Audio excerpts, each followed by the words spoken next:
Hello students, कैसे हो आप सभी। मैं आशा करता हूँ आप सभी ठीक होंगे। तो चलिए स्टार्ट करते हैं आज का टॉपिक। आज हम बात करेंगे सरफेस केमिस्ट्री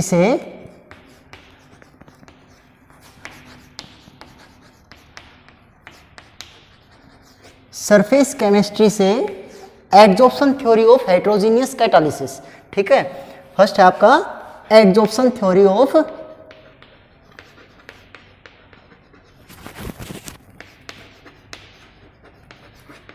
हेटेरोजेनियस कैटालिसिस।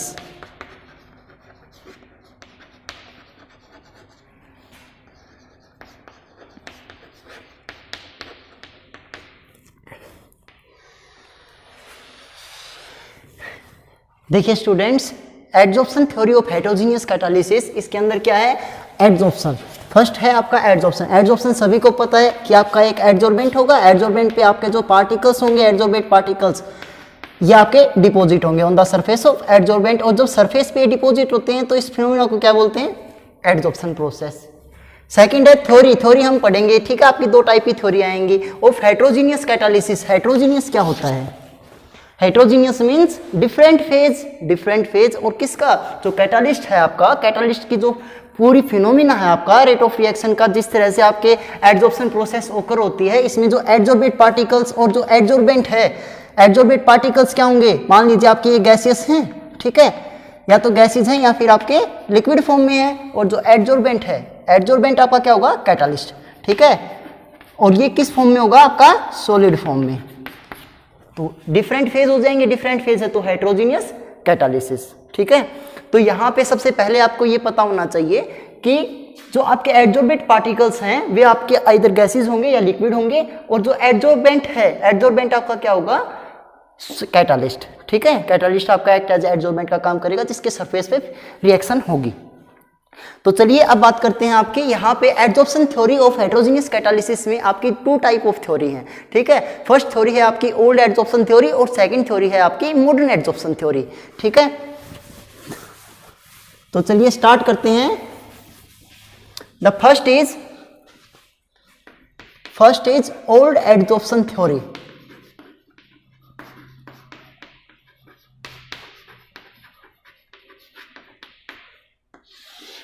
देखिए ओल्ड एड्जॉर्प्शन थ्योरी आपको क्या बताती है? ओल्ड एड्जॉर्प्शन थ्योरी आपको ये बताती है, old adsorption theory of heterogeneous catalysis. Heterogeneous catalysis के लिए, कैटालिसिस क्या होता है? आपका फिनोमिना, ठीक है। तो ओल्ड एड्जॉर्प्शन थ्योरी आपको क्या बताती है? ओल्ड एड्जॉर्प्शन थ्योरी आपको बताती है कि आपके पास कोई भी एक एड्जॉर्बेंट है, ये है आपका एड्जॉर्बेंट, और एड्जॉर्बेंट क्या होगा? आपका कैटालिस्ट, ठीक है। और कैटालिस्ट आपके किस फॉर्म में होगा? सॉलिड फॉर्म में होगा। क्लियर? एड्जॉर्बेंट होगा आपका, एड्जॉर्बेंट क्या होगा? आपका कैटालिस्ट होगा, और कैटालिस्ट किस फॉर्म में होगा? सॉलिड फॉर्म में होगा। इसके बाद आप क्या आएंगे? Adsorbate particles. एड्जॉर्बेट पार्टिकल्स क्या होंगे? एड्जॉर्बेट पार्टिकल्स आइदर गैसेज और लिक्विड फॉर्म, ठीक है। ये क्या होंगे? या तो होंगे गैसेज और या फिर होंगे liquid. When adsorbate particles deposit on the surface of adsorbent, old adsorption theory आपको क्या बताती है कि जब गैसियस पार्टिकल्स एड्जॉर्ब होंगे on the surface of adsorbent, तो इसके जब सरफेस पे ये डिपॉजिट होते हैं तो क्या होगा? इस पे कंसंट्रेशन इंक्रीज हो जाएगी, किसकी? एड्जॉर्बेंट पार्टिकल्स की, ठीक है। तो यहां पे क्या होगा? आपका concentration of adsorbent particles increases,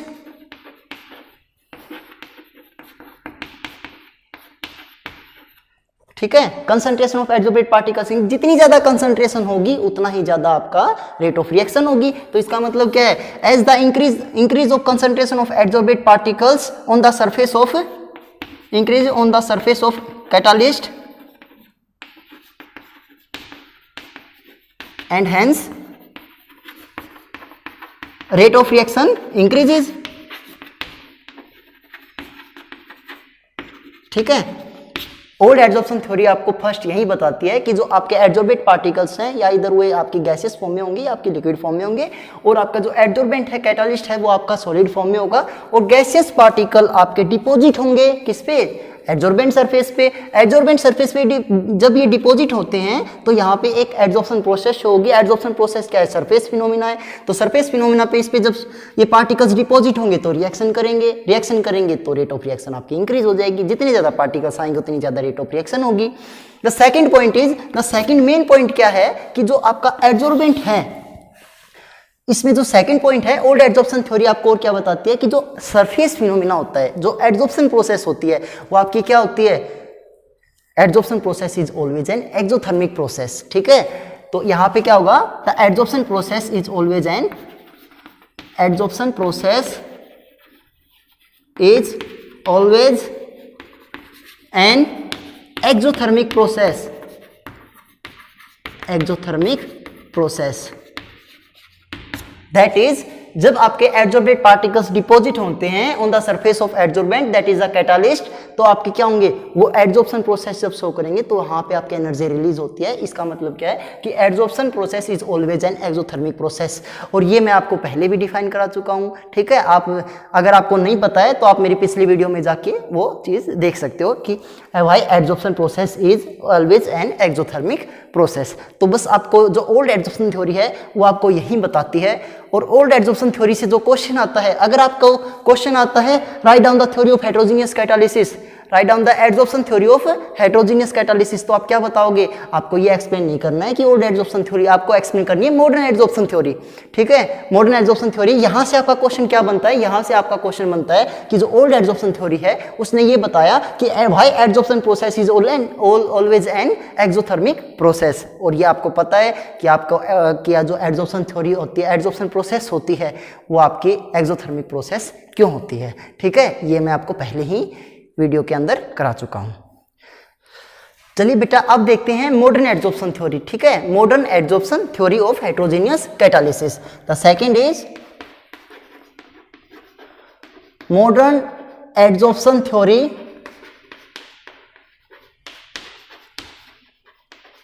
of heterogeneous catalysis.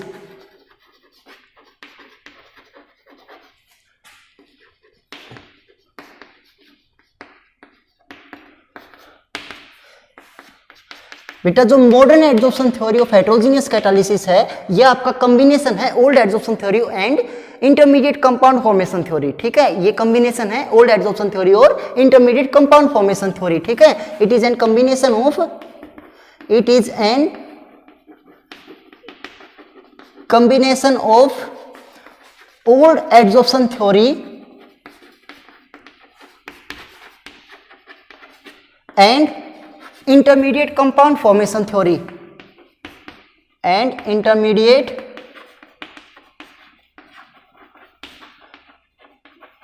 compound formation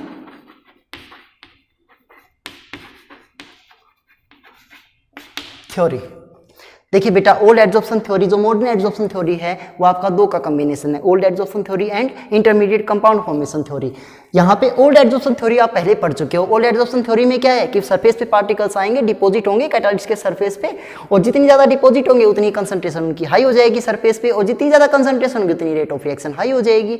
इसका मतलब क्या है, और उसने क्या बताया ओल्ड एड्जॉर्प्शन थ्योरी ने, और उसने बताया कि जो आपकी एड्जॉर्प्शन प्रोसेस होती है वो ऑलवेज एक्सोथर्मिक इन नेचर होती है। इसके बाद आपकी जो मॉडर्न एड्जॉर्प्शन थ्योरी है, ओल्ड एड्जॉर्प्शन थ्योरी तो आपको पता लग गया। ठीक है, अब आता है आपका intermediate compound formation theory. Intermediate compound formation theory को अभी हम देखेंगे।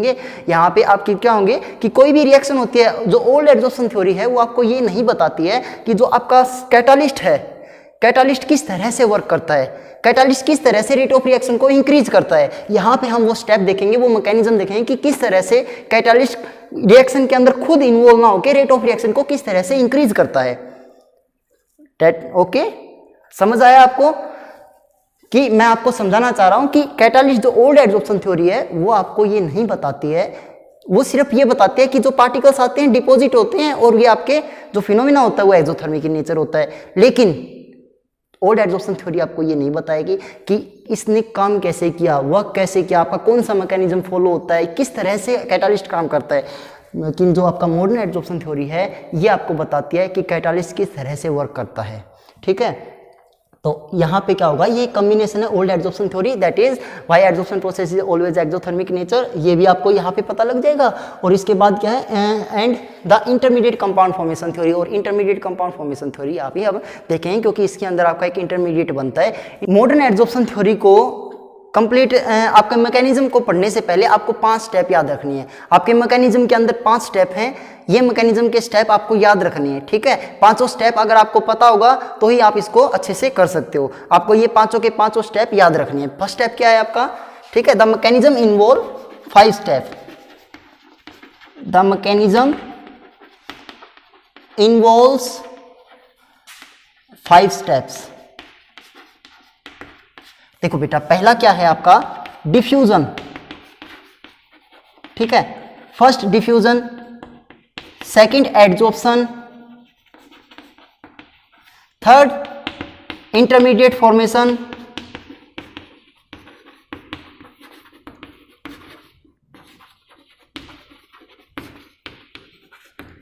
Fourth product formation and desorption,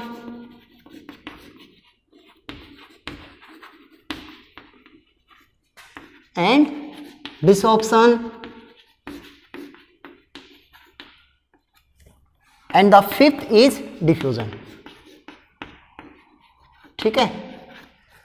चलो अब देखते हैं पांचों के पांचों स्टेप। बेटा 5 स्टेप याद रखने हैं आपको। 5 स्टेप कौन कौन से हैं, पहले डिफ्यूजन होगा। डिफ्यूजन क्या होता है, चलो आपको बता देता हूं मैं क्या होगा। जैसे आपका ये मान लो बेटा, आपके पास है ये कैटालिस्ट, ठीक है, ये कैटालिस्ट है, ये इसका सरफेस है, इस पे एक्टिव साइट है। ये कैटालिस्ट है, ये सरफेस है कैटालिस्ट का और इस पे एक्टिव साइट है, ठीक है। पार्टिकल्स है, यहाँ पे गैसियस पार्टिकल्स हैं। गैसियस पार्टिकल्स क्या होंगे, पहले डिफ्यूज होंगे इस पे। गैसियस पार्टिकल्स अलग अलग पार्टिकल्स हो सकते हैं, वो पहले डिफ्यूज होंगे।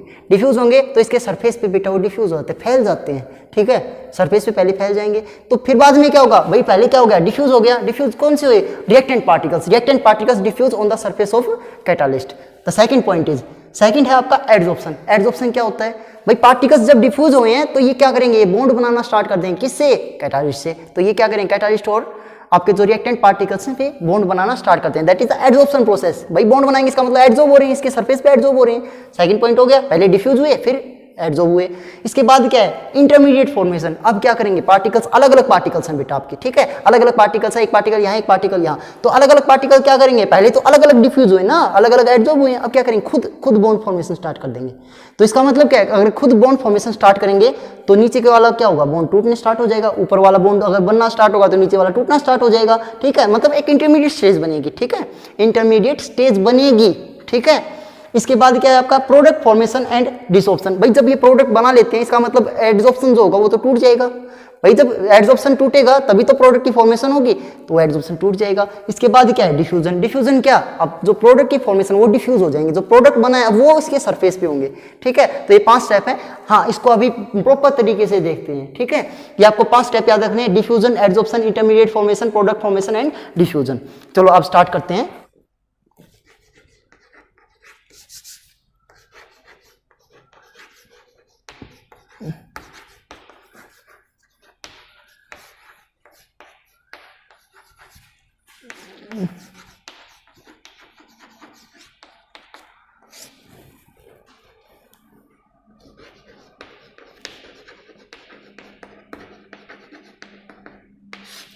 देखो बेटा 5 स्टेप कौन कौन से हैं, ठीक है। अब देखते हैं। मान लीजिए बेटा मैंने आपको ये बनाया है कैटालिस्ट का सरफेस, ठीक है।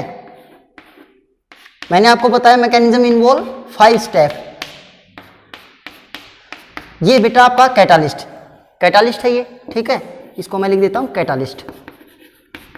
कैटालिस्ट की ये जो दिखा रखी है ये क्या है, ये पार्टिकल्स है बेटा कैटालिस्ट के। यहाँ पे क्या है, ये एक्टिव साइट है, यहाँ पे आपके मॉलिक्यूल आके एडजॉर्ब हो सकते हैं, ठीक है। कौन से molecule, reactant molecules, adsorbate particles. इसके बाद क्या है आपका, मान लो बेटा आपके पास है ए अलग है और बी अलग है, ठीक है। A and B these are the reactant molecule. ये क्या है बेटा, रिएक्टेंट मॉलिक्यूल, रिएक्टेंट पार्टिकल्स, ठीक है। रिएक्टेंट और एडजॉर्बेट पार्टिकल्स, एडजॉर्बेट पार्टिकल्स क्या होंगे ये, फर्स्ट स्टेप में क्या होगा, डिफ्यूजन, ठीक है। Diffusion of reactant particles, diffusion of adsorbate particles और reactant particles, adsorbate particles on the surface of catalyst. भाई ये डिफ्यूज हो गई, इसके सरफेस पे आगे फैल गए बेटा। पहला स्टेप क्लियर, ठीक है। ये है इसका पहला स्टेप। ठीक है, यहाँ पे लिख नहीं रहा मैं। इसके बाद क्या होगा आपका सेकंड स्टेप, डिफ्यूज हो गई ये। अब क्या होगा, अब जब ये डिफ्यूज हुए हैं तो अब होगा एड्सॉर्प्शन। ठीक है, तो सेकंड क्या होगा, adsorption. Adsorption of adsorbate particles on the surface of adsorbate particles on the surface of catalyst. Clear? First क्या है, डिफ्यूजन, भाई डिफ्यूज ही तो हुए हैं। सेकंड क्या है, एड्सॉर्प्शन। ठीक है, एड्सॉर्प्शन किसका, पार्टिकल्स का, एडजॉर्बेट पार्टिकल्स डिफ्यूज हुए तो क्या बनेंगे आपके, बन जाएगा, आपको बनाना है ऐसे,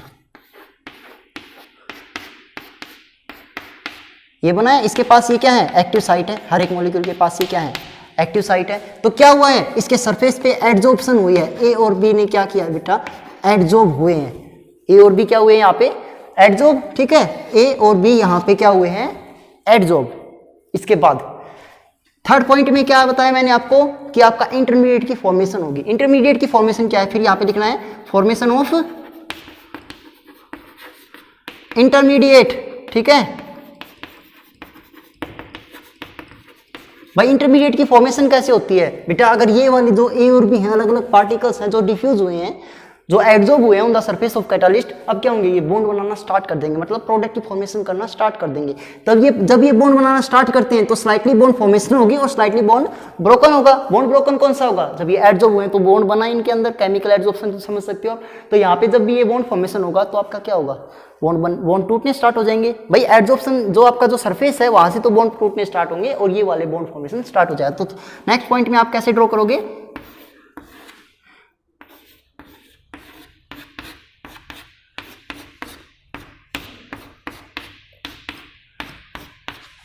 ठीक है, ए और बी, जो आपके ए और बी हैं, अब क्या करना है, अब ये वाले जो बॉन्ड हैं ये स्लाइटली बॉन्ड फॉर्मेशन होगी। ठीक है, और ये क्या हो गया, यहां से बॉन्ड ब्रोकन स्टार्ट हो गया। ठीक है, यहां से बॉन्ड ब्रोकन स्टार्ट हो गया, तो ये क्या बना, एक इंटरमीडिएट बना है, इंटरमीडिएट। ठीक है, इंटरमीडिएट स्टेज बन गई है कि बॉन्ड स्लाइटली बॉन्ड ब्रोकन और स्लाइटली बॉन्ड फॉर्मेशन। इसके बाद क्या होगा, इसके बाद क्या होगा बेटा, प्रोडक्ट की फॉर्मेशन हो जाएगी, ए और बी कंप्लीट बॉन्ड बना लेंगे और यहां से कंप्लीट टूट जाएगा। ठीक है, तो formation of product, formation of product यहां पे लिख देता हूं मैं,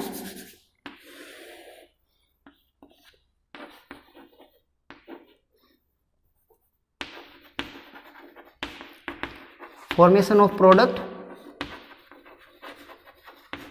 एंड डिसॉर्प्शन। डिसॉर्प्शन मीन्स बेटा प्रोडक्ट की फॉर्मेशन में तो ये बॉन्ड टूट गए ना, बिल्कुल भैया, बॉन्ड टूट जाएंगे तो क्या होगा बेटा, जो ए और बी है इसके सरफेस पे ये बॉन्ड बन जाएंगे और ये यहाँ से बिल्कुल ही अलग हो जाएंगे। अलग हो जाएंगे तो इसका मतलब डिसॉर्प्शन प्रोसेस है, formation of product and desorption process. ठीक है, तो यहाँ पे आपका क्या बन जाएगा, अभी आपको बनाना है वैसे ही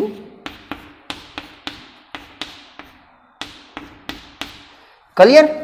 अब ए और बी क्या होंगे, ए और बी ने यहाँ पे अब बॉन्ड बना लिया। ठीक है, ए और बी ने बॉन्ड बना लिया, लेकिन अभी भी क्या है, ये अभी भी बेटा ये क्या है, इसके सरफेस पे डिफ्यूज हैं, क्योंकि आप सरफेस पे फैल जाएंगे, प्रोडक्ट की फॉर्मेशन हो जाएगी। ठीक है, तो अब क्या करोगे आप, अब ये डिफ्यूज हो गई बेटा। इसके साथ साथ जो ये फोर्थ पॉइंट था आपका, formation of product and desorption, इसके बाद ए और बी इसके सरफेस पे ही हैं, इसके बाद ये डिफ्यूज हो जाएंगे, डिफ्यूज होने के बाद ये फिर ब्रेक हो जाएंगे। तो आप लास्ट में क्या लिख सकते हो, डिफ्यूजन ऑफ, ठीक है, diffusion of product on the surface of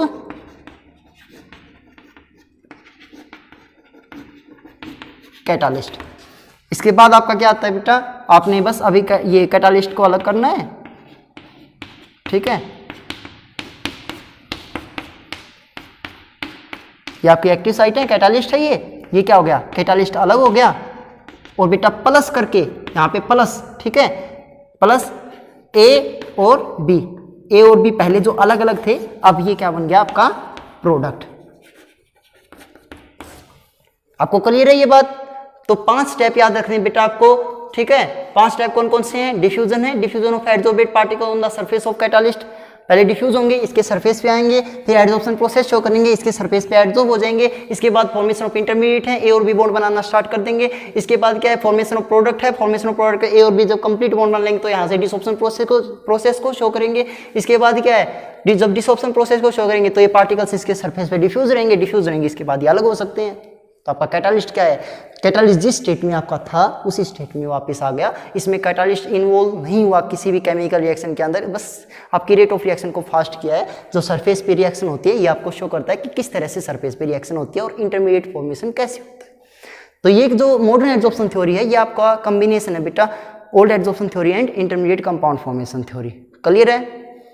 चलिए बेटा अब देखते हैं आपका नेक्स्ट क्वेश्चन। ठीक है, ये क्वेश्चन बहुत ही इंपॉर्टेंट है, आपके एग्जाम में इसमें से एक टर्म जरूर आती है। देखिए क्वेश्चन है आपका, what do you mean by activity, selectivity and specificity of catalyst. कि किसी भी कैटालिस्ट की एक्टिविटी से आप क्या समझते हो, उसकी स्पेसिफिसिटी क्या होती है या फिर उसकी सिलेक्टिविटी क्या होती है। बेटा ये सभी नाम से ही पता लग रहे हैं लेकिन इनकी डेफिनेशन आपको प्रॉपर याद रखनी है। ठीक है, एक्टिविटी क्या होती है किसी कैटालिस्ट की, भाई कोई भी कैटालिस्ट है वो एक्टिव क्या होगा, एक्टिव है। एक्टिव का मतलब क्या होता है कि उसके अंदर कितनी कैपेसिटी है रिएक्शन को स्पीड अप कराने की। ठीक है, रिएक्शन को कितनी चेंज कराता है, कितनी रेट ऑफ चेंज को कितनी जल्दी करता है, तो उसकी क्या होती है, वो उसकी एक्टिविटी होती है, मतलब capacity to increase the speed of reaction, activity हो गई। सिलेक्टिविटी क्या होती है, भाई कोई एक पर्टिकुलर रिएक्शन है, पर्टिकुलर सेलेक्ट करना है आपको। ठीक है, सिलेक्टिविटी ऑफ कैटालिस्ट मींस आपको सेलेक्ट करना है। सेलेक्ट क्या करोगे, कोई कैटालिस्ट किसी स्पेसिफिक रिएक्शन के लिए क्या होगा। ठीक है, मान लो कैटालिस्ट है, सेलेक्टिविटी सेलेक्ट करना है आपको, मान लो एक जैसी रिएक्शन है। ठीक है, इनका एग्जांपल आगे आएंगे, आपको प्रॉपर तरीके से पता लगेगा कि आपकी एक जैसी रिएक्शन है, carbonyl compound carbonyl CO carbon monoxide gas hydrogen के साथ कंबाइन करती है। आप ये पहले भी देख चुके हो। ठीक है, पिछली वीडियो में हमने चेक किया था, वहां पे आपको स्पेसिफिसिटी और सिलेक्टिविटी का एग्जाम्पल दिया था। यहाँ पे देखो सिलेक्टिविटी से आप क्या समझते हो कि कोई भी कैटालिस्ट को हमने सेलेक्ट करना है, सेम रिएक्शन है, रिएक्टेंट मॉलिक्यूल आपके सेम है, लेकिन आपके कैटालिस्ट पे डिपेंड करेगा कि आपका प्रोडक्ट क्या बनेगा। ठीक है, वो क्या होगा, सेलेक्टिविटी। लेकिन स्पेसिफिसिटी क्या होता है, स्पेसिफिसिटी किसी कैटालिस्ट की वो होती है कि कोई भी स्पेसिफिक रिएक्शन के लिए, कोई एक पर्टिकुलर रिएक्शन के लिए हम पर्टिकुलर प्रोडक्ट डालें कि उसी कैटालिस्ट की प्रेजेंस में ही वो रिएक्शन हो सकती है, नहीं तो वो उस कैटालिस्ट की प्रेजेंस में कोई दूसरा कैटालिस्ट हम यूज करते हैं तो वो रिएक्शन नहीं होगी। वो क्या होगा, उसकी स्पेसिफिसिटी। ठीक है, तो अब हम बात करेंगे बेटा, पहले यहाँ पे डिटेल से स्टडी करेंगे इसको। चलो अभी बात करते हैं हम एक्टिविटी से। ठीक है, एक्टिविटी क्या होती है, एक्टिविटी क्या होती है, by activity of catalyst means, activity of catalyst means its capacity to increase the speed of chemical reaction. किसी भी केमिकल रिएक्शन की जो स्पीड होती है वो कैटालिस्ट की कैपेसिटी पे डिपेंड करती है कि कैटालिस्ट की कैपेसिटी कितनी है। तो कैटालिस्ट की जो कैपेसिटी होती है स्पीड अप करने की, उसी को क्या बोलता है, वो एक्टिविटी, वो कैटालिस्ट बोलता है। ठीक है, जनरली ओकर इन केमिकल एडजॉर्प्शन, ये जनरली किस में होता है, केमिकल एडजॉर्प्शन में, क्योंकि वहां पे आपकी बॉन्ड फॉर्मेशन होती है। जितना ज्यादा एडजॉर्प्शन होगी रेट ऑफ रिएक्शन उतनी ज्यादा होती है। तो यहाँ पे आप देख सकते हो speed of chemical reaction. Generally activity किस केस में मिलती है आपकी, जनरली आपकी एडजॉर्प्शन प्रोसेस जहां पे होती है, एडजॉर्प्शन प्रोसेस आपकी केमिकल एडजॉर्प्शन के केस में। In some cases speed of reaction is increase as high as 10⁻10 time. ये बोलता है कि कोई भी कैटालिस्ट है, कई रिएक्शन में ऐसे देखा गया है कि 10⁻10 टाइम्स आपकी रिएक्शन को इंक्रीज कर देता है, वो बहुत ज्यादा इंक्रीज कर देता है। तो वो क्या है, उस कैटालिस्ट की एक्टिविटी है, कि कैटालिस्ट की उसकी कैपेसिटी है कि वो कितनी स्पीड से आपकी रिएक्शन को स्पीड अप करता है। तो यहाँ पे आप देख सकते हो in some cases speed of reaction is increase as high as 10⁻10 times. आपका एग्जांपल देखते हैं, देखो एग्जांपल है बेटा H2+O2। मान लो आपने प्लेटिनम नहीं लिया है तो ये जो गैस है इलेक्ट्रिक स्पार्क की प्रेजेंस में आपकी कोई भी रिएक्शन होती है। H2+O2 आपने प्लेटिनम लिया है, प्लेटिनम की प्रेजेंस में ये रिएक्शन हो जाएगी, फास्ट हो जाएगी। ठीक है, तो यहाँ पे प्लेटिनम आप डालने के बाद क्या हो रहा है, ये कैटालिस्ट इसकी जो रिएक्शन है इसको फास्ट बनाता है। तो ये क्या है, यहाँ पे जो प्लेटिनम है, प्लेटिनम कितनी रिएक्शन को फास्ट बनाता है, वही क्या है इसकी एक्टिविटी। ठीक है, अब activity depends upon the extent of chemical adsorption. ये हम पहले ही बात कर चुके हैं कि आपकी स्पीड ऑफ केमिकल रिएक्शन है जनरली ओकर इन केमिकल एडजॉर्प्शन। तो यहाँ पे क्या होगी, ये डिपेंड करती है एक्सटेंट ऑफ केमिकल एडजॉर्प्शन पे भी, कि कितना ज्यादा आपका केमिकल एडजॉर्प्शन होता है। जितना ज्यादा केमिकल एडजॉर्प्शन होता है उतनी ही आपकी रेट ऑफ रिएक्शन ज्यादा होगी, क्योंकि उतने ही पार्टिकल ज्यादा डिपॉजिट होंगे, जितने ज्यादा डिपॉजिट होंगे उतनी ही एक्टिविटी उस कैटालिस्ट की ज्यादा होती है।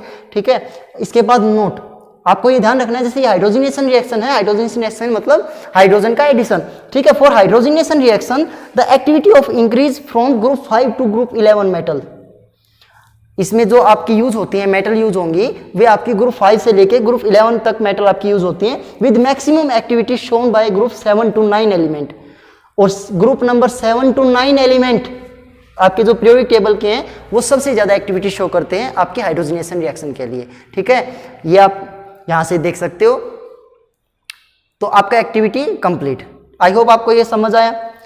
अब बात करते हैं बेटा सेलेक्टिविटी की। ठीक है, अब बात करते हैं बेटा सेलेक्टिविटी के बारे में। ठीक है, सेलेक्टिविटी क्या होती है, मैंने आपको बताया कि आपको सेलेक्ट करना है, किस पे डिपेंड करेगा, कैटालिस्ट पे। कैटालिस्ट आपको सेलेक्ट करना है किसी एक पर्टिकुलर रिएक्शन के लिए। उसमें रिएक्टेंट मॉलिक्यूल आपके सेम होंगे, लेकिन आपके कैटालिस्ट को सेलेक्ट करना है, उसी के पे डिपेंड करता है कि आपका प्रोडक्ट क्या बनेगा। देखिए क्या होता है, सेलेक्टिविटी का मतलब क्या होता है, इट्स एबिलिटी।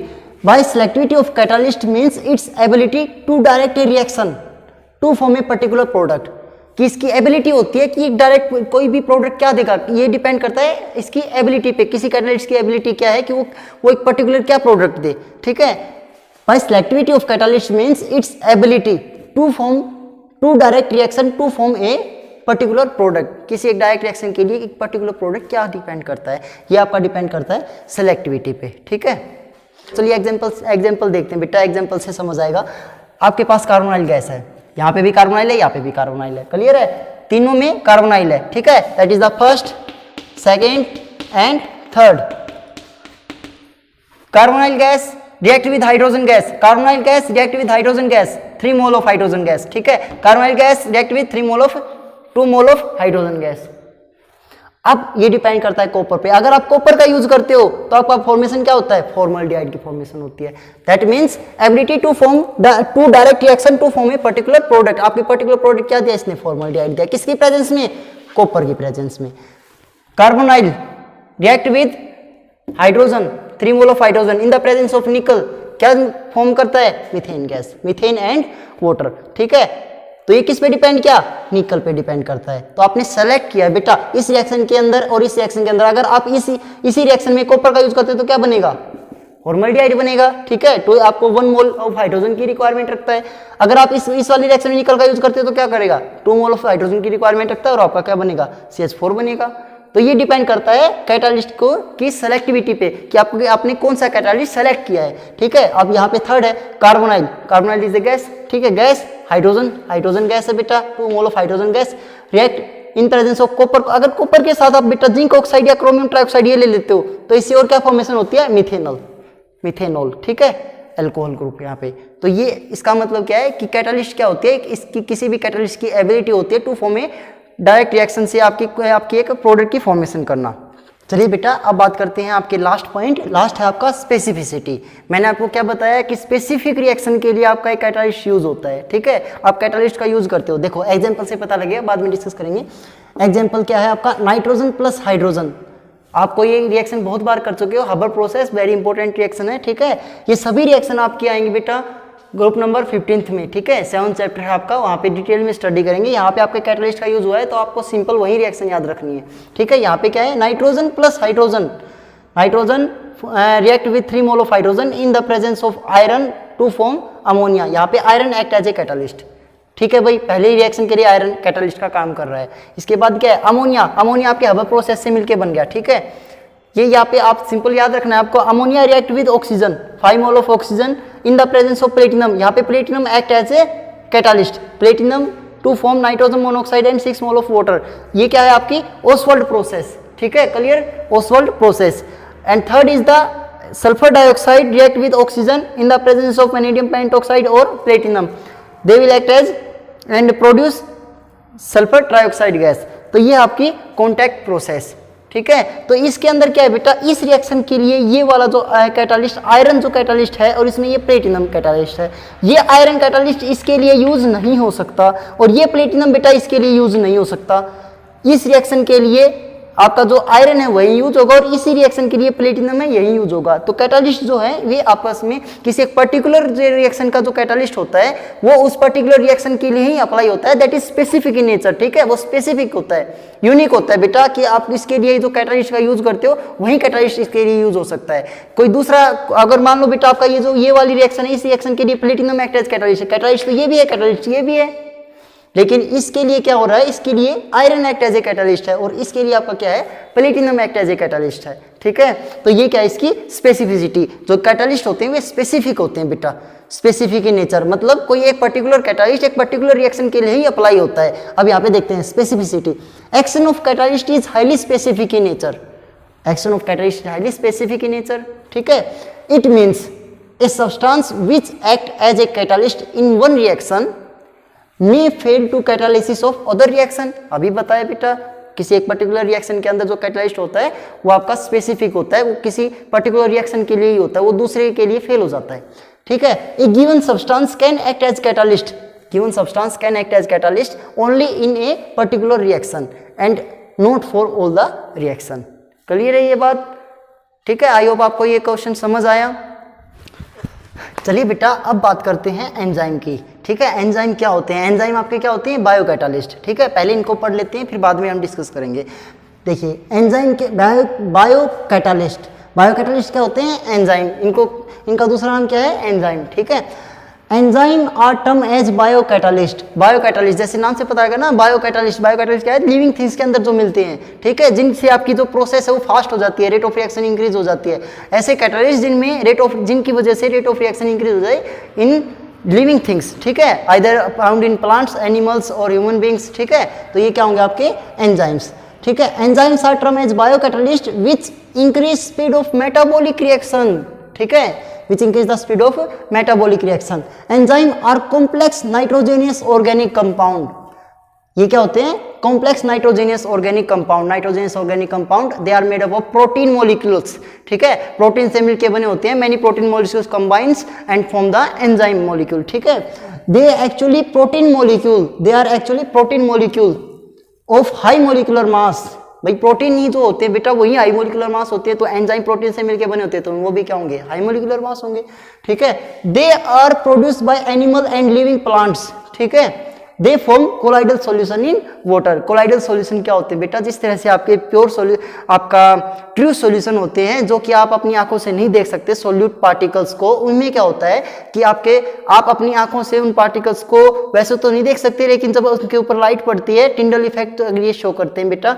तो यहाँ पे इनको हम डिटेल में स्टडी करेंगे। आपका नेक्स्ट ही टॉपिक आएगा कोलाइडल सॉल्यूशन आपका क्या होते हैं। इनके डिपेंड करते हैं बेटा सॉल्यूट के जो सॉल्यूट के पार्टिकल्स होते हैं वो क्या होते हैं? वे लेस देन 1 नैनोमीटर होते हैं। लेकिन ये जो पार्टिकल्स होंगे कोलाइडल पार्टिकल्स क्या होते हैं कि सोलेंट अलग होता है, लेकिन जो इनके अंदर जो इस एक तरह से ये भी क्या होते हैं? एक सॉल्यूशन ही होते हैं, लेकिन क्या होंगे इनमें जो पार्टिकल्स होंगे, जो सॉलिड पार्टिकल्स होते हैं, उनका साइज क्या हो जाता है? थोड़ा सा बढ़ जाता है, उनका पार्टिकल साइज 1 to 100 नैनोमीटर हो जाता है, ठीक है। तो बस यही है, they form colloidal solution in water, ठीक है।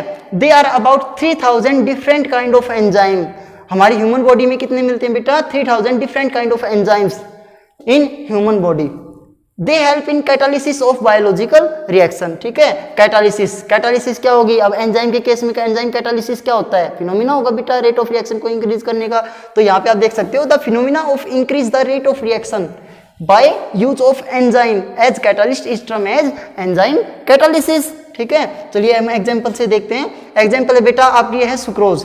सुक्रोज में अगर आप वाटर लेके चलते हो in presence of invertase act as a bio catalyst, ठीक है। इसकी प्रेजेंस में ये डिसोसिएट हो जाता है बेटा ग्लूकोज एंड फ्रक्टोज में। अब बहुत सारी रिएक्शंस देखेंगे आपकी बायो कैटालिस्ट की कि आपके कौन कौन से बायो कैटालिस्ट किस स्पेसिफिक रिएक्शन के लिए यूज होते हैं, ठीक है। एंजाइम कैटालिस्ट जो होते हैं वो हाईली स्पेसिफिक होते हैं, एक पर्टिकुलर रिएक्शन के लिए एक पर्टिकुलर कैटालिस्ट ही पर्टिकुलर एंजाइम ही यूज होता है, that is the bio catalyst he use होता है। तो अब हम स्टडी करेंगे बेटा डिटेल में कि आपके अलग अलग रिएक्शन में कौन कौन से आपके बायो कैटालिस्ट यूज होते हैं, वहीं आपको याद रखनी है। इस टॉपिक से आपका वहीं आएगा कि आपके कौन कौन से आपके एंजाइम्स हैं, कौन कौन से बायो कैटालिस्ट है और किस पर्टिकुलर रिएक्शन के लिए आपको कौन सा बायो कैटालिस्ट यूज होता है, ठीक है। तो चलिए अब स्टार्ट करते बेटा। चलिए बेटा अब हम बात करेंगे आपके कुछ एग्जांपल्स, ठीक है। आपके बायो कैटालिस्ट कैसे यूज होते हैं और किसी एक स्पेसिफिक रिएक्शन के लिए आपके जो एंजाइम हैं वे स्पेसिफिक इन नेचर होते हैं, आपके पर्टिकुलर आपके एंजाइम ही यूज होते हैं। तो चलिए अब स्टार्ट करते हैं। देखिए कुछ एग्जांपल हैं। एंजाइम फर्स्ट है बेटा आपका लैक्टोबैसिली, ठीक है। लैक्टोबैसिली किस में काम आता है बेटा? प्रोसेस ऑफ कन्वर्जन ऑफ किस में कन्वर्ट करता है ये? Milk into curd. मिल्क को कर्ड में कन्वर्ट करने के लिए क्या आता है? लैक्टोबैसिली, ठीक है। Bacilli lactobacilli. तो यहाँ पे आप ध्यान रखो बेटा, जैसे आपने सुना होगा कि दूध के अंदर लैक्टिक एसिड होता है, तो इससे याद हो जाएगा लैक्टोसिली। ये किसको कन्वर्ट करता है बेटा? मिल्क इनटू कर्ड को, ठीक है। एंजाइमेटिक रिएक्शन क्या होंगे आपकी, मिल्क से कर्ड के अंदर कन्वर्जन हो जाएगा। इसके बाद आता है बेटा पेप्सिन, ठीक है। ये 3 आपको याद रखने हैं, बस ये 3 याद रखने हैं। इसके बाद वाली तो आसान है, इसके बाद वाली तो हो जाएंगे याद। ये 3 आपके थोड़े से देख लेना। मिल्क के अंदर लैक्टिक एसिड मिलता है तो लैक्टोज से स्टार्ट होता है बेटा। प्रोटीन इनटू पेप्टाइड्स, प्रोटीन से पेप्सिन, ठीक है। पेप्सिन एंजाइम यहाँ पे क्या यूज होगा, पेप्सिन। पेप्सिन आपके किस में यूज होता है, प्रोटीन से पेप्टाइड्स के अंदर अगर आपको कन्वर्ट करना है इन स्टोमेट्स में ये रिएक्शन होती है, प्रोटीन से पेप्टाइड के अंदर कन्वर्जन होता है। इसके बाद आता है ट्राइप्सिन, ठीक है। ट्राइप्सिन क्या करता है, प्रोटीन से अमीनो एसिड के अंदर कन्वर्जन होता है बाय हाइड्रोलिसिस इन इंटेस्टाइन के अंदर जब हम हाइड्रोलिसिस करते हैं तो ये आपका प्रोटीन से अमीनो एसिड के अंदर कन्वर्जन करता है, ठीक है। यहाँ पे देखो बेटा, प्रोटीन से अमीनो एसिड आपकी रिएक्शन क्या होगी, प्रोटीन से अमीनो एसिड। प्रोटीन के स्ट्रक्चर जो है बेटा वो आप कंप्लीट स्टडी करोगे बायोकेमिस्ट्री के अंदर, ठीक है। जब आप बायोकेमिस्ट्री को कंप्लीट पढ़ोगे तो वहाँ पे आपको पता लग जाएगा, ठीक है। ये सभी रिएक्शंस यहाँ पे इन सभी के डायस्टार्च, जो आपका माल्टोज है, स्टार्च है, ग्लूकोज है, इन सभी की स्ट्रक्चर आएगी बेटा, ठीक है, बायोमोलिक्यूल्स के अंदर। आप बायोमोलिक्यूल्स में ये स्टडी करोगे बेटा कि आपके जो ये स्ट्रक्चर होते हैं, प्रोटीन्स हो गए बेटा, माल्टोज, सुक्रोज, जितने भी आपके बायोमोलिक्यूल्स हैं वे बायोमोलिक्यूल्स की स्ट्रक्चर क्या होती है, ये सभी आप बायोमोलिक्यूल्स के अंदर स्टडी करेंगे। यहाँ पे आपको ये याद रखना है कि जो आपके एंजाइम हैं वो एंजाइम आपकी एक पर्टिकुलर रिएक्शन के अंदर आपको किस में क्या कन्वर्जन कर रहा है, ठीक है। तो यहाँ पे हम देखेंगे नेक्स्ट है बेटा आपका यूरियाज, ठीक है। यहाँ पे ध्यान ये रखना है बेटा, यहाँ पे यूरियाज है, ये UREASE है बेटा। अगर जिसी के पीछे ASC देखो, यहाँ पे urease, maltase ASC, diastase ASC, zymase ASC, invertase ASC। तो जिसमें बेटा ASC है वो क्या होगा, एक्ट एज एंजाइम का काम करेगा। ये 3 मैंने आपको बोला कि 3 आपको याद रखने हैं, बाकी तो आपको याद हो जाएंगे, ठीक है।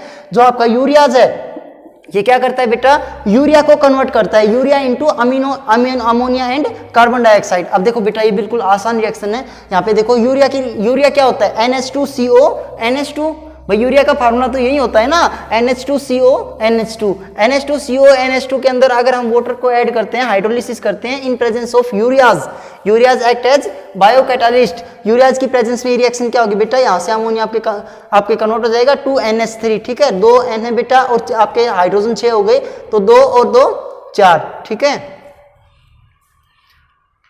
2 अमोनिया एंड कार्बन डाइऑक्साइड, ठीक है। यहाँ पे ये 2 हाइड्रोजन ये बेटा 2, 4 एंड 6, तो यहाँ पे 2 अमोनिया एंड कार्बन डाइऑक्साइड।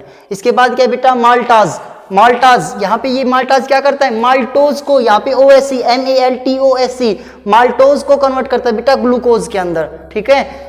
याद रखना है बेटा, यहाँ पे क्या है माल्टोज और यहाँ पे क्या है बेटा माल्टाज। तो ये क्या करता है, माल्टोज जहां से जो स्टार्ट होता है, जैसे माल्टाज है तो माल्टोज को ही कन्वर्ट करेगा, यूरियाज है यूरिया को ही कन्वर्ट करेगा। आपका माल्टाज है, माल्टाज आपका ग्लूकोज में कन्वर्ट करता है, तो यहाँ पे आपका क्या होगा बेटा, ये है माल्टोज, ठीक है। माल्टाज का फार्मूला क्या होता है, सुक्रोज और माल्टोज का सेम होता है बेटा, ये ध्यान रखना है। तो C12H22O11 ये क्या है, माल्टोज का हाइड्रोलिसिस करते हैं इन प्रेजेंस ऑफ माल्टाज, ठीक है। माल्टाज एक्ट एज ए बायोकैटालिस्ट और ये किस में कन्वर्ट करता है बेटा, ग्लूकोज के अंदर, ठीक है।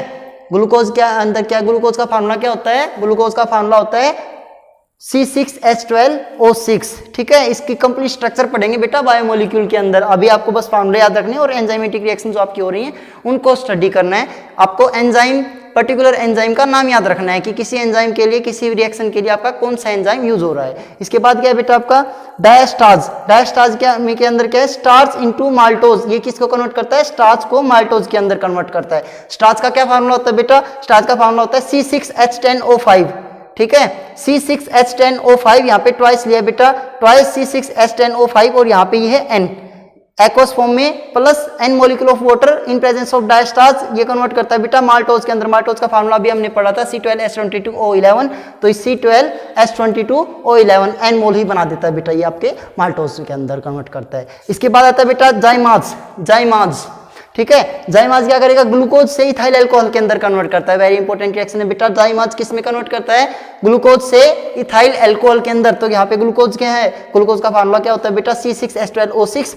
जाइमाज की प्रेजेंस में किस में कन्वर्ट करता है, ethyl alcohol C2H5OH and carbon dioxide. इसके बाद क्या है आपका इन्वर्टाज, ये हमने पहले भी रिएक्शन की थी बेटा। इन्वर्टाज में क्या था, केन शुगर को आपको कन्वर्ट किया था ग्लूकोज एंड फ्रक्टोज के अंदर, ठीक है। तो जो शुगर होता है, शुगर का फार्मूला क्या होता है, C12H22O11, ठीक है। इसका हाइड्रोलिसिस करते हैं बेटा इन्वर्टाज की प्रेजेंस में, तो क्या बनाएगा, glucose and fructose. Glucose and fructose का जो फार्मूला होता है बेटा वो सेम होता है, C6H12O6। एक्वस फॉर्म में यही होगा और ये भी एक्वस फॉर्म में होगा, ग्लूकोज एंड फ्रक्टोज। तो बेटा ये कुछ एग्जाम्पल हैं, ये आपको याद रखनी है, एग्जाम पॉइंट ऑफ व्यू से बहुत ही ज्यादा इंपॉर्टेंट है। यहाँ से ही रिएक्शन आती है, कोई एक पर्टिकुलर एंजाइम आपसे पूछा जाता है। आई होप आपको ये टॉपिक समझ आया बेटा। और आपके पेज नंबर 132 पे, पेज नंबर 132 आपको एक टेबल दी गई है बेटा एनसीईआरटी बुक में, वो टेबल आपको बहुत अच्छे से ही याद रखनी है। उसमें कुछ नहीं बेटा, आपके बिल्कुल ऐसे ही दे रखे हैं, ठीक है। आपको सोर्स दे रखे हैं, उसमें सोर्स भी दे रखे हैं बेटा कि आपका माल्टाज है, डायस्टाज है, ये आपके कहाँ कहाँ मिलते हैं, ठीक है। तो आपको वो एक बार वो टेबल भी याद रखनी है, आप एक बार उस टेबल को भी स्टडी कर सकते हो। चलिए बेटा अब देखते हैं कैरेक्टरिस्टिक्स फीचर ऑफ एंजाइम, ठीक है। कैरेक्टरिस्टिक्स क्या क्या है आपके एंजाइम के लिए। तो फर्स्ट पॉइंट है बेटा आपका, they are made up of globular proteins. ये मैं पहले ही बात कर चुका हूँ कि जो आपके एंजाइम्स हैं वे आपके प्रोटीन से मिलके बने होते हैं। तो यहाँ पे क्या है, they are made up of globular protein, ये तो समझ आ गया। और प्रोटीन क्या होते हैं, हाई मोलिकुलर वेट होते हैं, हाई मोलिकुलर मास होता है बेटा उनका। तो एंजाइम भी क्या होंगे, high molecular mass high molecular mass substances, ठीक है। तो they are high molecular weight. Second point is they are high molecular weight, clear है। थर्ड पॉइंट है बेटा आपका, they are specific in nature. इसका मतलब क्या है, हम पहले ही बात कर चुके हैं स्पेसिफिसिटी ऑफ कैटालिस्ट क्या होता है। अब एंजाइम के बारे में बताना है, एंजाइम के केस में क्या होगा, they are highly specific in nature. बेटा जो कैटालिस्ट होते हैं, सिंपल कैटालिस्ट आपके इतने ज़्यादा स्पेसिफिक नहीं होते, लेकिन जो एंजाइम कैटालिस्ट होते हैं ये हाईली स्पेसिफिक होते हैं। देखिए एग्जाम्पल से हम देखते हैं। पहला है बेटा आपका अमोनिया, ये आपका है यूरिया। फर्स्ट है बेटा आपका यूरिया। यूरिया आपका यूरिया रिएक्ट करता है बेटा वाटर के साथ in presence of urease. Urease act as a bio catalyst, urease to form ammonia and carbon dioxide. ये आप पहली रिएक्शन कर चुके हो। तो यहाँ पे आप देखते हो बेटा यूरिया के केस में आपका क्या होगा, बायो कैटालिस्ट का यूज कौन से लेंगे, यूरियाज, ठीक है। तो urease act as a bio catalyst. इस रिएक्शन के लिए यूरियाज है बेटा। नेक्स्ट रिएक्शन आपकी माल्टोज। माल्टोज से को अगर हमें कन्वर्ट करना है ग्लूकोज के अंदर तो हम क्या लेंगे, बायो कैटालिस्ट का यूज करते हैं बेटा maltase. Maltase act as a bio catalyst, ठीक है। तो यहाँ पे क्या है आपका माल्टाज। माल्टोज के केस में बेटा माल्टाज ही लेना पड़ेगा। माल्टोज के केस में आपका यूरियाज यूज नहीं कर सकते हम। इसका मतलब क्या है, they are specific in nature. कोई एक स्पेसिफिक बायो कैटालिस्ट जो होगा, बायो कैटालिस्ट किसी स्पेसिफिक रिएक्शन के लिए स्पेसिफिक होता है, तो they are highly specific in nature. समझ आ गया बेटा। इसके बाद आपका नेक्स्ट पॉइंट है बेटा, they are highly efficient. Highly efficient का मतलब क्या, एक्टिविटी बहुत ज्यादा होगी, वे इंक्रीज कर देंगे स्पीड ऑफ रिएक्शन को। इसका मतलब they increase the speed of reaction nearly 10⁻10 time. देख लो 10⁻10 टाइम तक वे इंक्रीज कर देते हैं, ठीक है। तो हाईली एफिशिएंट होंगे। फिफ्थ पॉइंट क्या होगा बेटा आपका, they require in very small amount, ठीक है। वे बहुत ही स्मॉल अमाउंट में रिक्वायरमेंट रखते हैं, ठीक है। वेरी स्मॉल अमाउंट में रिक्वायरमेंट रखते हैं बेटा, ये आपको याद रखना है। सिक्स पॉइंट है बेटा, they work at optimum temperature. Optimum temperature range कितनी होती है, 298 टू 310 केल्विन, ठीक है। 298 टू 310 केल्विन, ये आपकी ऑप्टिमम टेम्परेचर रेंज है। और एंड ऑप्टिमम पीएच कितनी है, 5 to 7, क्लियर। 5 to 7 आपकी ऑप्टिमम पीएच है। तो इस पे आपकी जो बायो कैटालिस्ट है ये मैक्सिमम वर्क करते हैं, ठीक है। ये हाईली सूटेबल है। और जो आपका शरीर का टेम्परेचर रहता है वो भी आपका क्या रहता है बेटा, इन्हीं के बीच आपका टेम्परेचर एग्जिस्ट करता है। तो इसका मतलब क्या है, ये बायो कैटालिस्ट आपके बहुत ज़्यादा आपके यूज करते हैं। बायो कैटालिस्ट आपके बहुत ज़्यादा वर्क करते हैं शरीर के अंदर बेटा। एक बात है, जैसे आपका जो खाना है वो खाना आप पचा लेते हो, बहुत जल्दी पच जाता है, वो किसके कारण होता है, एंजाइम के कारण ही होता है, ठीक है। नहीं तो वो जो खाना है वो बेटा आपका हो सकता है 30 से 35 साल में, ऐसी स्टडी मिलती है कि 30 से 35 साल में वो फिर आपका जो खाना है वो पचता है, अगर आपके बायो कैटालिस्ट यूज नहीं हो तो यहाँ पे आप देख सकते हो बेटा, ये वेरी स्मॉल अमाउंट में रिक्वायरमेंट होती है और हाईली एफिशिएंट होते हैं और ऑप्टिमम टेम्परेचर एंड पीएच पे ये वर्क करते हैं। इसके बाद क्या है, 7th पॉइंट है बेटा, activator increase the activity of enzyme. Activators क्या होते हैं, ठीक है। या कैटालिस्ट के केस में क्या बोलेंगे बेटा, एक्टिविटी को इंक्रीज करने वाले, ठीक है। जैसे आपके कैटालिटिक प्रोमोटर थे वैसे ही बेटा आपके कैटालिटिक एक्टिवेटर भी हैं। ये क्या करते हैं, इनको अगर बायो कैटालिस्ट के साथ ले लें तो क्या करेंगे, एक्टिविटी को इंक्रीज कर देते हैं, ठीक है। एग्जाम्पल देखते हैं बेटा, amylose are catalytically very active in presence of sodium ion. देखो एक्टिवेटर कौन कौन से बेटा, some metal ion act as activator, sodium ion, manganese ion, cobalt ion, copper ion etcetera, these ions are act as activator, ठीक है, इन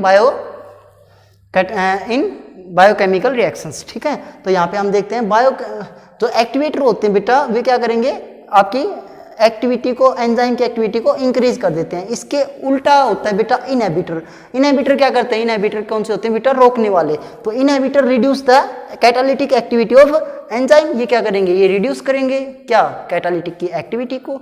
तो catalyst जो होगा बेटा ये इसकी एक्टिविटी को रिड्यूस करते थे। कैसे रिड्यूस करते हैं, देखो अभी मान लो बेटा आपके पास ये है आपका एंजाइम, ठीक है, ये आपके एंजाइम है। अभी मैकेनिज्म करेंगे उसमें भी देखेंगे बेटा, ये है बेटा इनकी एक्टिव साइट, ठीक है। ये जो एक्टिव साइट है, एक्टिव साइट कंटेन रखती है बेटा सम फंक्शनल ग्रुप आपके आइदर हो सकते हैं OH, SH, COOH, ठीक है, हाइड्रोक्साइड, कार्बोक्सिलिक एसिड ग्रुप, ठीक है, थायोनाइल ग्रुप। तो आपके कोई भी ग्रुप होंगे बेटा इसके अंदर ये क्या करते हैं, ये कंटेन रखते हैं सम फंक्शनल ग्रुप।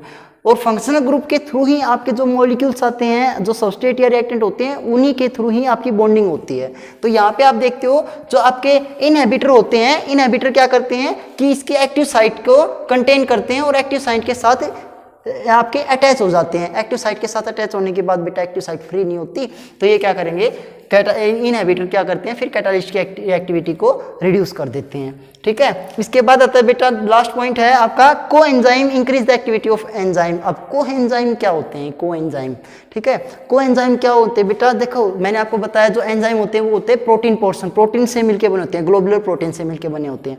इसके बाद जो आपके कोएंजाइम है वो आपके नॉन प्रोटीन पोर्शन होता है, नॉन प्रोटीन पोर्शन लाइक आपका विटामिन, ठीक है। अगर आप विटामिन भी आपके साथ होते हैं तो कैटालिस्ट की एक्टिविटी इंक्रीज हो जाती है, ठीक है। आई होप आपको ये टॉपिक समझ आया बेटा। अब हमारा लास्ट टॉपिक बचता है बेटा मैकेनिज्म ऑफ बायोकैटालिस्ट की, बायोकैटालिस्ट आपके किस तरह से वर्क करते हैं, इसके लिए आपके मैकेनिज्म आता है बेटा, ठीक है, और इसको बोलते हैं लॉक एंड की मैकेनिज्म। चलिए अभी देखते हैं लॉक एंड की मैकेनिज्म। चलिए बेटा अब बात करते हैं आपके लास्ट पॉइंट, इस टॉपिक से ये लास्ट पॉइंट है the mechanism of enzyme action, कि आपके एंजाइम हो वो किस तरह से वर्क करते हैं, ठीक है। तो अब बात करते हैं बेटा मैकेनिज्म ऑफ एंजाइम एक्शन के अंदर, इसको बोलते हैं आप लॉक एंड की मैकेनिज्म, ठीक है। आपके दो ही मैकेनिज्म आएंगे बेटा, या तो आपकी adsorption theory of heterogeneous catalysis के अंदर है या फिर आपका एक ये वाला मैकेनिज्म है, ठीक है। आपको ये बहुत ध्यान से करनी है, इन दोनों में से कोई एक क्वेश्चन जरूर आता है। तो अब यहाँ पे बात करते हैं बेटा enzyme contains some active site, ठीक है। चलिए बात करते हैं बेटा, ये आपके दो स्टेप के अंदर होती है। फर्स्ट है क्या है आपके पास बेटा एक एंजाइम, ठीक है, मान लीजिए आपके पास ये है आपका एक एंजाइम। ये एक्टिव साइट की जो शेप होती है बेटा और इनके साइज होते हैं डिफरेंट होते हैं, ठीक है। These are the active site of enzyme. ये क्या है बेटा आपका enzyme. Active site contains some functional group, ठीक है, active site contains some functional group.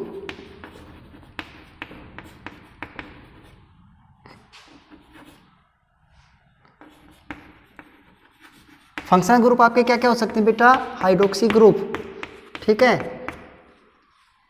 Thiol, इसके बाद कार्बोक्सिलिक एसिड ग्रुप COOH, इसके बाद बेटा आपका एल्डिहाइड ग्रुप एंड एक्सेट्रा, ठीक है। तो आपके एक्टिव साइट कंटेन रखते हैं बेटा सम फंक्शनल ग्रुप। इसके बाद क्या है कि आपके यहाँ पे आपके होंगे सबस्ट्रेट, ठीक है। मान लीजिए आपके पास सबस्ट्रेट है बेटा,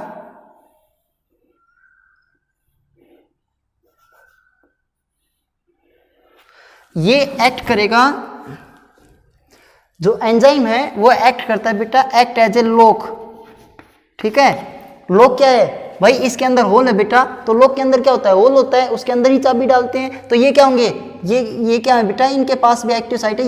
ये क्या होंगे, इनके साइज पे डिपेंड करता है। अगर ये क्या आपके डिफरेंट टाइप के आपके सबस्ट्रेट होते हैं, ठीक है, ये है आपके सबस्ट्रेट। सबस्ट्रेट के पास डिफरेंट डिफरेंट साइज होता है बेटा, डिफरेंट डिफरेंट साइज के सबस्ट्रेट होते हैं। तो जो भी साइज के सूटेबल होता है वही सबस्ट्रेट इसके कैविटी के अंदर जो फिट आ सकता है वो इसके अंदर फिट आ जाएगा। क्योंकि शरीर के अंदर एक टाइप के तो होते नहीं बेटा एंजाइम, उसमें डिफरेंट डिफरेंट टाइप के एंजाइम होते हैं, उनके अंदर डिफरेंट डिफरेंट पोर साइज होते हैं। तो जो पोर साइज होते हैं वो आपके जो सबस्ट्रेट है जैसे जो सूटेबल पोर साइज होते हैं वो उनके ऊपर फिट बैठ जाते हैं, ठीक है। तो जब ये सबस्ट्रेट इसके ऊपर कैविटी के ऊपर फिट बैठते हैं, ठीक है, तो ये क्या करते हैं, इसको कवर कर लेते हैं, ठीक है।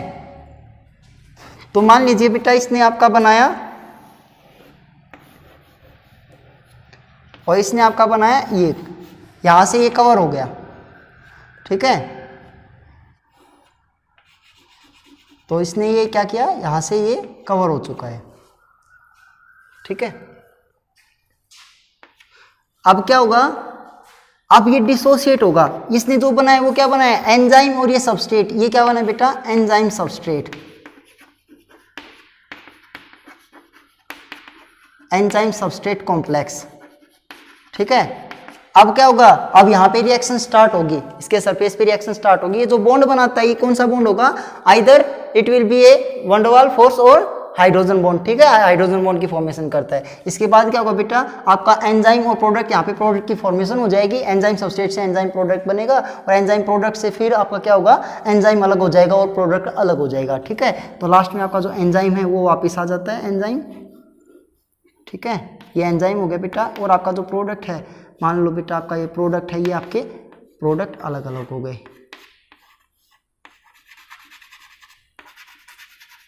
मान लो बेटा इसके सरफेस पे ये रिएक्शन है, ये टूट गया आपस में, तो ये दो अलग अलग हो गए। ये क्या है बेटा आपके, ये है आपके प्रोडक्ट। और ये आपका जो एंजाइम है वो एंजाइम आपका बिल्कुल वैसे ही आ जाता है। अगर हम इसके मैकेनिज्म के स्टेप की बात करते हैं बेटा, ठीक है, अगर हम स्टेप की बात करें तो जो फर्स्ट स्टेप है, स्टेप नंबर 1, स्टेप नंबर 1 में क्या किया हमने, एंजाइम लिया है, ठीक है, इज द एंजाइम, इसके साथ सबस्ट्रेट के साथ रिएक्शन की है और ये रिएक्शन हुई है बेटा फास्ट।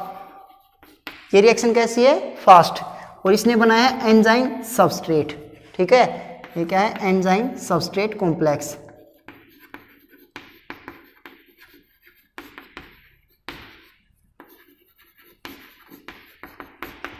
इसके बाद क्या है, स्टेप नंबर 2, एंजाइम सबस्ट्रेट से कन्वर्ट हुआ है बेटा एंजाइम प्रोडक्ट के अंदर। और एंजाइम प्रोडक्ट फिर डिकम्पोज होके एंजाइम पे जब प्रोडक्ट बन जाएंगे, ये होगी रिएक्शन स्लो, ठीक है। ये याद रखनी बेटा, जो एंजाइम पे सबस्ट्रेट है वो तो जल्दी डिपॉजिट होते हैं, लेकिन वो जो प्रोडक्ट की फॉर्मेशन होने के बाद क्या होगा, वो आपके वो जो प्रोसेस होती है वो फिर आपकी स्लो हो जाएगी। तो एंजाइम प्रोडक्ट से जब आपके एंजाइम प्लस प्रोडक्ट ये अलग होते हैं, डिकम्पोज होते हैं, उसके बाद क्या होगा बेटा, ये वाली जो प्रोसेस है ये स्लो होती है। तो ये क्या आपका एंजाइम और ये क्या आपका प्रोडक्ट। तो इस तरह से आपके जो एंजाइम हैं वो वर्क करते हैं बेटा, ये आपका मैकेनिज्म है, ठीक है। फिर से देख लो, enzyme contain some active site contain करते हैं। द रिएक्टेंट और substrate can fit into active site. जो रिएक्टेंट और सबस्ट्रेट हैं ये एक्टिव साइट में फिट हो जाते हैं। Active site contain some functional group which can form weak one double bond और hydrogen bond with reactant and form enzyme substrate complex. और फिर ये इसके साथ जब बॉन्ड बनाते हैं तो ये क्या बनाएगा, एंजाइम सबस्ट्रेट कॉम्प्लेक्स बनाते हैं विच डिकम्पोज टू फॉर्म प्रोडक्ट। उसके बाद एंजाइम सबस्ट्रेट से एंजाइम प्रोडक्ट बनेगा और डिकम्पोज होकर बेटा आपका प्रोडक्ट की फॉर्मेशन हो जाती है, एंजाइम आपके अलग हो जाते हैं। आई होप बेटा आपको ये टॉपिक समझ आया। तो चलिए फिर मिलते हैं बेटा किसी एक अलग टॉपिक के साथ, तब तक के लिए थैंक यू।